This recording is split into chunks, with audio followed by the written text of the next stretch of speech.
ఈరోజు మనం కోడలి దానగుణం అనే కథను గురించి తెలుసుకుందాము. భూస్వామి గోపాలకృష్ణయ్యకి దానగుణం కూడా ఉండటంతో చుట్టుపక్కల జనమంతా ఆయనని దేవుడిలా చూసేవారు. భార్య ఇందిర కూడా ఆయనకి సహకరించేది. ఒక్కగానొక్క కొడుకుకు పెళ్లి చేయాలని సంకల్పించాడు గోపాలకృష్ణయ్య.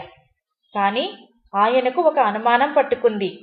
దాన ధర్మాల విషయంలో కోడలు సహకరించకపోతేనో, కొడుకును కూడా మార్చేస్తేనో ఈ సందేహాన్ని మిత్రుడు రామస్వామితో ప్రస్తావించాడు. అదెంత పని, ముందు అనుకూలమైన అమ్మాయిలను ఎంపిక చెయ్యి, తుది ఎంపిక బాధ్యత నాది అని రామస్వామి హామీ ఇచ్చాడు. ఆస్తిపాస్తులు పెద్దగా లేకున్నా అందం, అణకువ, తెలివి ఉన్న సునంద, నందినులనే ఇద్దరు అమ్మాయిలను ఎంపిక చేసుకున్నాక వాళ్ళని పరీక్షించే బాధ్యతను మిత్రుడు అయిన రామస్వామికి అప్పగించాడు గోపాలకృష్ణయ్య. మర్నాడు ఒక బస్తా మరమరాలు తీసుకొని రామస్వామి గోపాలకృష్ణయ్యతో సహా సునంద ఇంటికి వెళ్ళాడు.